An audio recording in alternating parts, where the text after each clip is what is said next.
안녕하세요. 남인의 책방 낭독 시간입니다. 오늘 보시고 여기 보이는 것처럼 셜록 홈즈 전집 1편 읽어보도록 할 건데 너무 걱정입니다. 중간중간 변조가 나오는 대화들이 있잖아요. 그 부분들이 좀 거슬릴 수도 있으실 텐데 듣다가 거슬리시면 오늘 거는 그냥 스킵해 주시면 되겠습니다. 어쨌든 읽어보도록 할게요.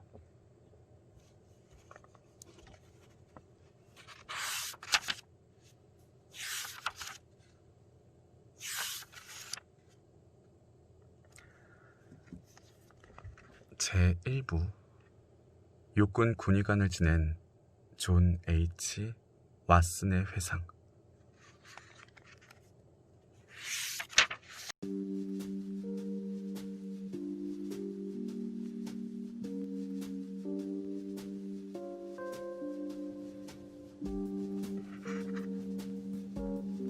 나는 1878년 런던 대학교에서 의학 박사 학위를 취득하고 육군이 정한 의과회사 교육과정을 이수하기 위해 네틀리로 갔다.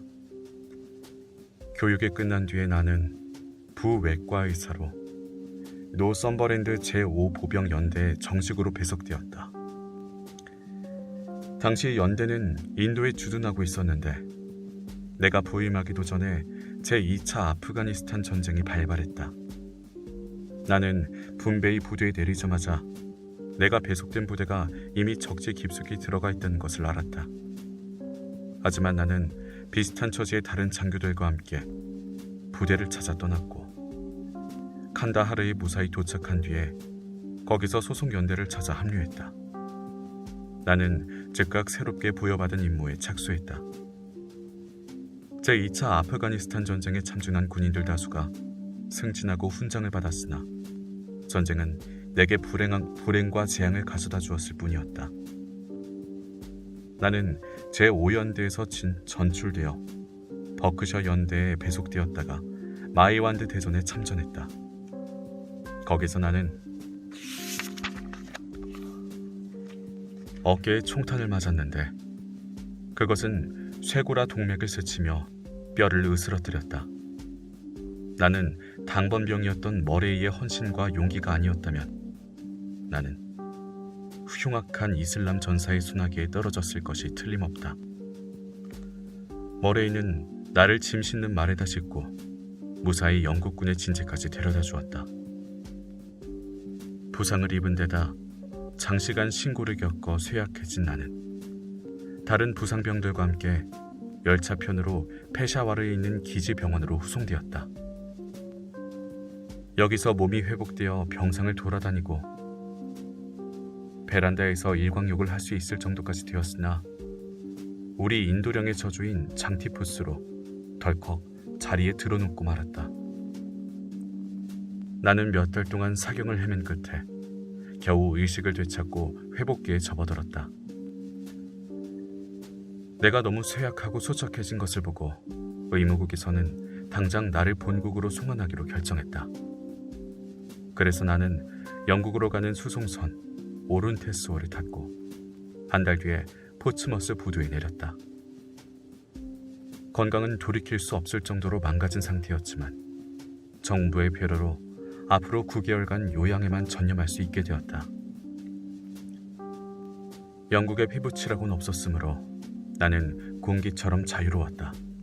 아니, 하루 11실링 6펜스의 수입이 한 사내에게 허용하는 만큼만 자유로웠다. 이러한 상황에서 내가 제국의 온갖 한량과 논팡이들이 쇠붙이가 자석에 들러붙듯 끌려가는 런던을 향해 발길을 돌린 것은 자연스러운 일이었다. 런던에서 나는 스트랜드가의 어느 고급 호텔에 체류하며 한동안 쓸쓸하고 무의미한 생활을 이어갔다. 나는 주머니 사정이 허락하는 한도 이상으로 돈을 써댔고 재정 상태가 파탄 지경에 이르러서야 이제는 대도시를 떠나 시골에 자리 잡든지 그동안의 생활 방식을 완전히 바꿔야 한다는 사실을 깨달았다. 후자를 선택한 나는 호텔을 나와 좀 더 소박하고 비용이 적게 되는 주거로 옮기기로 마음먹었다.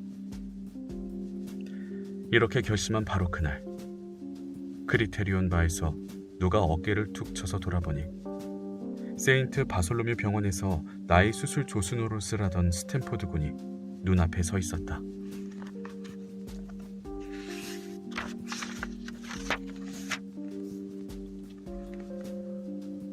황량한 대도시 런던에서 반가운 얼굴을 만나는 것은 나같이 외로운 사나이에게는 기쁘기 한량 없는 일이다. 예전에 스탠포드와 아주 각별한 사이는 아니었지만 그래도 나는 그를 보고 감격의 환성을 올렸고 그 또한 나를 보고 퍽이나 반가운 눈치였다. 나는 기쁜 나머지 그에게 홀본에서 점심이나 같이 하자고 청했고 우리는 이륜마차를 잡아탔다. 왓슨 박사님, 무슨 일이 있었습니까? 마차를 타고 런던의 복잡한 거리를 달리는 동안 스탠포드 군은 놀라움을 감추지 못하고 물었다. 박사님은 꼬챙이처럼 마르고 도토리처럼 누렇게 뜨셨군요. 나는 그동안 겪은 일들에 관해 짧게 설명한다고 했지만 마차가 목적지에 닿을 때까지도 내 얘기는 끝나지 않았다. 정말 안 됐군요. 스탠포드 군은 나의 불운에 관한 얘기를 들은 뒤 혀를 차며 말했다. 그런데 이제는 어떻게 하시려고요? 하숙을 구할 생각이네. 나는 대답했다. 적당한 비용으로 편안한 숙소를 얻으려고 지금 알아보고 있는 중이지. 거참 이상한 일이군요. 옛 친구가 대답했다. 오늘 누가 제 앞에서 바로 그런 얘기를 했거든요. 그게 누군데? 나는 물었다. 병원의 화학실험실에 있는 친구죠. 오늘 아침에 그 친구가 근사한 하숙집을 받았는데 집을 혼자 쓰기에는 주머니 사정이 허락지 않고 하지만 같이 살 사람은 없다면서 한탄하더군요. 잘 됐군. 나는 외쳤다. 그 사람이 같이 하숙할 사람을 구하고 있는 게 사실이라면 정말 잘된 일이야. 나도 혼자 지내는 것보다는 누구랑 같이 사는 게 더 낫거든. 스탠포드 군은 포도주 잔 너머로 나를 쳐다봤는데 그 눈길이 다소 야릇하게 느껴졌다. 그가 말했다. 박사님은 셜록 홈즈를 잘 모르시는데 같이 살게 되면 그가 별로 마음에 들지 않으실 겁니다. 왜? 그 사람한테 뭐 안 좋은 점이라도 있나? 그 친구한테 무슨 나쁜 점이 있다는 것은 아닙니다.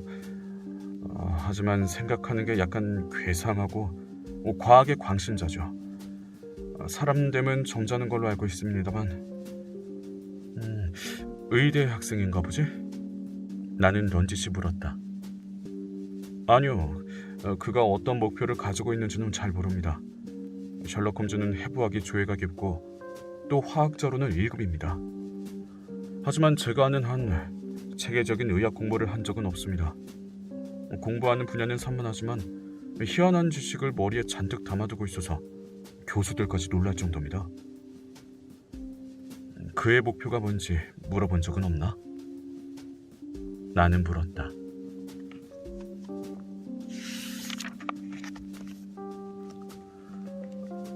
예, 그 친구한테 말을 시키는 것이 쉬운 일이 아니라서요. 하긴 무슨 생각에 사로잡혀 있을 땐 굉장히 수다스러워지기도 합니다. 그 사람을 한번 만나보고 싶군. 나는 말했다. 다른 사람과 공동으로 하숙집을 쓰게 된다면 이왕이면 다홍치 말하고 학구적이고 조용한 생활 습관을 가진 사람이 좋다네. 난 지금 심한 소음이나 자극을 견딜 만큼 건강하지는 못하거든. 또 소음이나 자극이라면 아프가니스탄에서 실컷 겪어봤기 때문에 사회에 나와서도 그렇게 살아야 한다면 못 견딜 것 같으니. 그 친구는 어딜 가야 만날 수 있나? 아마 실험실에 있을 겁니다. 나의 벗이 말했다. 몇 주 동안 모습을 드러내지 않다가도 마음 내키면 온종일 거기 틀어박혀서 연구에 몰두하죠. 선생님만 좋으시다면 점심 후에 한번 들러보도록 하겠습니다. 그거 좋지. 나는 대답했고 대화는 다른 방향으로 흘러갔다. 홀본을 나와 세인트 바솔로뮤 병원을 향해 가는 동안 스탠포드는 내가 동거인으로 낙점한 신세에 대한 얘기를 몇 가지 더 늘어놓았다. 그 친구와 잘 지내지 못하더라도 저를 원망하시면 안 됩니다. 스탠포드는 말했다. 제가 그 친구에 대해 아는 것이라곤 실험실에서 가끔 만났을 때 보고 들은 것밖에 없으니까요. 하숙집을 같이 쓰겠다는 말을 꺼낸 쪽은 선생님이니까 저한테 책임을 떠넘기시면 안 됩니다. 같이 지내기 힘들면 갈라서면 되지. 나는 대답했다. 그리고 후배의 얼굴을 찬찬히 들여다보며 덧붙였다. 그런데 스탠포드군, 자네가 자꾸 발을 빼려고 하는 데는 그럴 만한 이유가 있을 것 같은데 그 친구의 성격이 보통이 아닌가 보지? 그게 아니면 뭔가 탁 터놓고 말해보게. 표현할 수 없는 것을 표현하는 것은 쉬운 일이 아니죠. 스탠포드는 웃으며 말했다. 제가 보기에 홈즈의 학구열은 다소 과한 데가 있습니다. 그게 거의 냉혈한에 가까운 수준이 되니까요. 그는 최근에 발견된 알칼로이드를 서슴지 않고 친구에게 투여할 위인입니다. 무슨 악의가 있어서가 아니라 약효를 정확하게 이해하려는 순수한 탐구 정신에서 말이죠.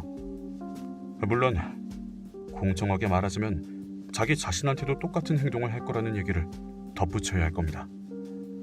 그 친구는 명확하고 엄밀한 지식에 굶주려 있는 것 같습니다. 그것도 아주 괜찮은데. 그렇죠. 하지만 그게 좀 과하니까요. 해부실에서 실험동물을 막대기로 두들겨 패는 지경에 이르면 좀 섬뜩해 보이죠. 실험동물을 두들겨 팬다고?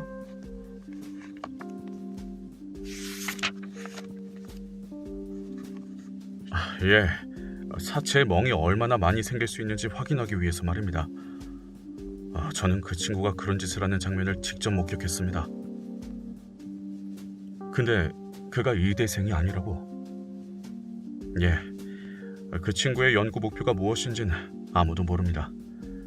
하지만 이제 다 왔으니까 박사님이 직접 보고 판단하십시오. 그가 말하는 동안 우리는 골목으로 접어들어 큰 병원의 부속 건물로 통하는 작은 연문으로 들어갔다. 그곳은 내게 아주 익숙한 곳이어서 길 안내 같은 것은 전혀 필요 없었다. 우리는 삭막한 돌계단을 올라가 긴 복도를 따라 걸었다. 복도 좌우의 벽은 희게 칠해져 있었고 어두운 갈색 문이 늘어서 있었다. 복도 끝에 가까워졌을 무렵 낮은 아치형 통로가 갈라져 나와 화학 실험실로 이어져 있었다. 천장이 높은 실험실 방에는 수많은 병들이 질비하게 늘어서 있었다. 이곳저곳에 넓고 야트막한 탁자에는 증류기와 시험관, 푸른 불꽃이 날름거리는 작은 분젠가스 램프들이 빽빽이 놓여 있었다. 실험실엔 오직 한 사람이 저만치 떨어진 탁자 앞에서 몸을 굽히고 뭔가를 하고 있었다. 그는 발자국 소리에 흘끗 뒤돌아보더니 환호성을 올리며 허리를 폈다. 드디어 발견했소! 내가 말이오! 그는 시험관을 든 채 이쪽으로 달려오며 스탠포드 군을 향해 소리를 질렀다. 나는 혈액 속의 헤모글로빈에 의해서만 침전되는 시약을 발견했소이다. 설령 금맥을 찾아냈다 해도 이처럼 기뻐할 수는 없을 것이다. 왓슨 박사님, 이쪽이 셜록 홈즈 씨입니다. 스탠포드는 우리를 소개시켜 주었다.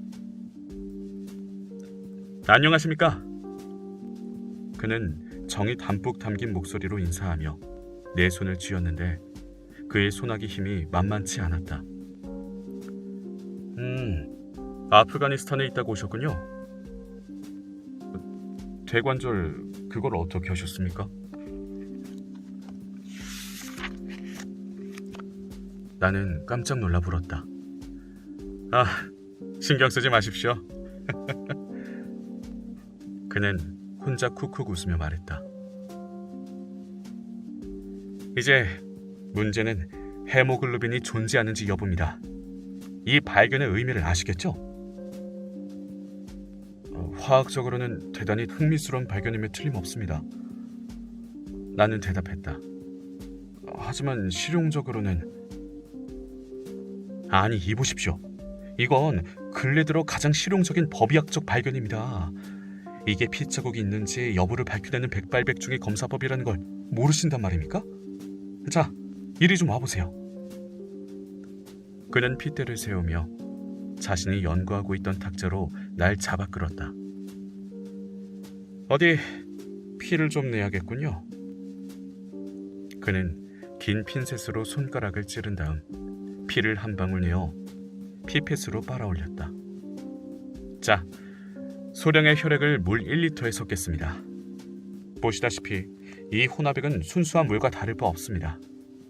물과 혈액의 비율은 100만 분의 1도 안 될 겁니다. 그러나 반드시 특징적인 반응이 나타날 겁니다. 그는 말을 하는 한편 용기에 하얀 결정 몇 개를 던져놓고 투명한 액체를 몇 방울 첨가했다. 순식간에 액체는 혼탁한 적갈색으로 변했고 유리병 바닥에 갈색 입자가 가라앉았다. 그는 손뼉을 치며 소리를 질렀다. 마치 새 장난감을 보고 기뻐하는 아이 같았다. 어떻습니까? 아주 정밀한 검사인 것 같군요. 나는 한마디 했다. 기가 막혀요. 정말 기가 막힙니다. 기존의 과이액 수지 검사는 아주 조잡하고 불확실한 검사법이었습니다. 현미경으로 적혈구를 찾아내는 검사도 마찬가지고요. 특히 현미경 검사는 피가 묻은 지 몇 시간만 경과해도 결과를 신뢰할 수 없게 되어버립니다. 그런데 이 검사법은 오래된 혈액에도 똑같이 작용하는 것 같습니다. 이 검사법이 진작에 발견됐다면 지금 대로를 활보하고 있는 수백 명의 범죄자들이 예전의 죗값을 치렀을 것입니다. 그렇군요. 나는 중얼거렸다. 범죄 수사는 어느 한 지점에서 매번 벽에 부딪히곤 했습니다. 누군가 용의선상에 떠오르는 것은 사건이 일어난 지 몇 달 뒤일 수도 있죠. 그런데 용의자의 이불과 옷을 조사해보니 갈색 얼룩이 발견되었습니다. 그것은 핏자국일까요? 아니면 흙탕물 자국일까요? 아니면 녹물이나 과즙 얼룩일까요? 바로 이것이 수많은 수사관들을 괴롭혀온 문제입니다. 왜냐? 믿을 만한 검사법이 없었으니까요. 그런데 이제 셜록 홈즈 검사법이 탄생했으니 문제는 해결된 겁니다.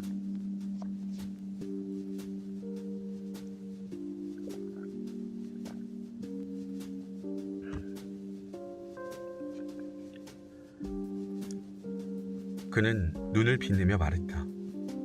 그리고 박수갈채를 보내는 관중들의 모습이 눈앞에 떠오른 듯 손을 가슴에 대고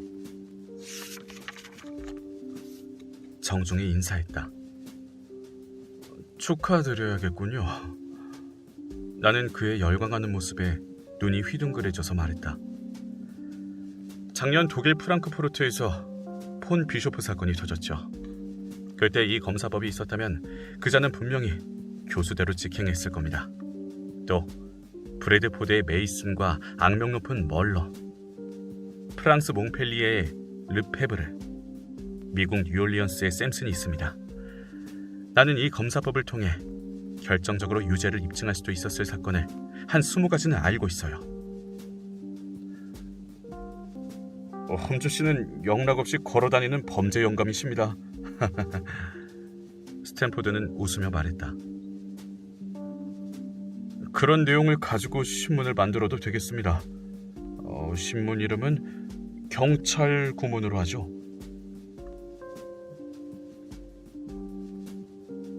그건 상당히 흥미로운 읽을거리가 될 겁니다. 셜록 홈즈는 핀으로 찌른 손가락에 조그만 반창고를 붙이며 말했다. 조심해요. 그는 나를 보고 빙긋이 웃으며 말했다. 왜냐면 독극물이 튀는 일이 많거든요. 그는 손을 펴서 보여주었다. 그 손에는 작은 반창고 조각이 수없이 붙어있을 뿐 아니라 강산 때문에 여기저기 변색돼 있었다. 우린 볼 일이 있어서 여기 들렀습니다. 스탠포드는 높다란 산발의 의자에 앉으면서 발끝으로 의자를 내게 밀어주었다. 여기 이분이 하숙을 구하고 계십니다. 홈즈 씨도 같이 하숙할 사람을 구하지 못해서 걱정하셨죠? 그래서 두 분을 만나게 드리는 게 좋겠다고 생각했습니다. 셜록 홈즈는 나와 하숙집을 같이 쓴다는 생각에 내심 흐뭇한 눈치였다. 그가 말했다. 나는 베이커과의 2층 독채를 파놨습니다. 우리한테 꼭 맞을 만한 집이죠. 혹시 독한 담배 연기를 싫어하시는지요? 제가 늘 십스를 피우는 형편인걸요. 나는 대답했다. 그거 참 잘 됐군요. 그런데 나는 화학약품을 집에 갖다 놓고 이따금씩 실험도 한답니다. 그것도 괜찮으시겠습니까? 상관없습니다. 어디 보자. 또 무슨 단점이 있더라? 나는 가끔씩 우울증에 빠져서 며칠씩 입을 꼭 다물고 있을 때가 있습니다. 그럴 때 제가 화가 나서 그러는 거라고 생각하지 마십시오. 그냥 내버려두면 다시 괜찮아지니까요. 이제 왓슨 박사께서는 무슨 고백을 하시렵니까? 같이 살기 전엔 자신의 단점이나 악습을 미리 알려주는 게 좋아요. 나는 홈즈의 이런 반대 신문에 웃음을 터뜨렸다. 나는 불두구 새끼를 한 마리 키우고 있습니다. 그리고 요즘은 신경이 날카로워져서 시끄러운 건 견디지 못합니다. 또 잠자리에서 일어나는 시간이 불규칙하고 말할 수 없이 게으르죠. 몸이 건강할 때는 나쁜 습관이 더 있었는데 지금은 이 정도입니다. 혹시 시끄러운 소리에 바이올린 연주도 포함됩니까? 홈즈는 불안한 듯 물었다. 그건 연주자에 따라서 다르죠.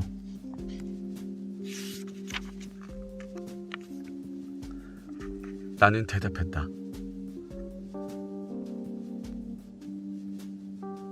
훌륭한 연주는 신에게 바치는 찬양이지만 형편없는 연주는 그럼 됐습니다. 그는 활짝 웃으며 소리쳤다. 전혀 문제가 없겠군요. 물론 하숙집이 마음에 드신다면 말입니다. 집은 언제 보러 갈까요? 내일 정오에 여기로 와주십시오. 그러면 같이 가서 일을 매듭짓도록 하죠. 그는 대답했다. 좋습니다. 12시 정각에 오겠습니다. 나는 그와 악수를 나누며 말했다. 셜록 홈즈는 실험을 계속했고 우리는 실험실을 나왔다. 우리는 내가 머물고 있는 호텔을 향해 걷기 시작했다. 그런데 말이지. 나는 불현듯 걸음을 멈추고 스탠포드를 향해 돌아서며 물었다. 그 친구는 내가 아프가니스탄에서 왔다는 걸 도대체 어떻게 알았을까? 옛 친구는 고개를 저으며 피식 웃었다. 그래서 그 친구가 괴짜라는 겁니다. 스탠포드는 말했다. 대체 그런 걸 어떻게 알아내는지 알고 싶어하는 사람이 한둘이 아니죠.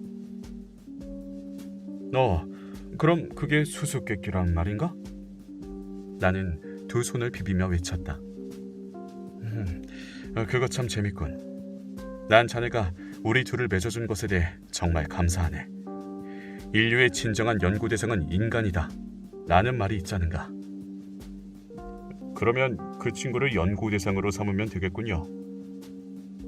스탠포드는 내게 작별을 구하며 말했다. 하지만 결국은 그가 얼마나 종잡을 수 없는 인간인지를 알게 될 뿐일 겁니다. 박사님이 그 친구에 대해서 알아낸 것보다는 그 친구가 박사님에 대해 알아내는 것이 더 많을 거예요. 그건 안 봐도 뻔합니다. 그럼 안녕히. 잘 가게. 나는 대답하고 새 친구에 대해 부쩍 호기심이 동하는 걸 느끼며 호텔을 향해 천천히 걸어갔다.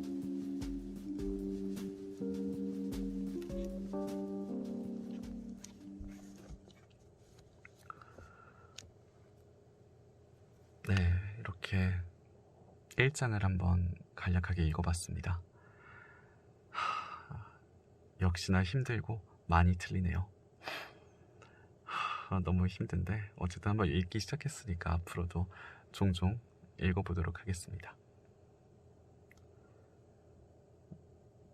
그러면 오늘도 이게 좀 불편했을 거라 생각이 좀 들 것 같아요. 여러분들이 듣기에.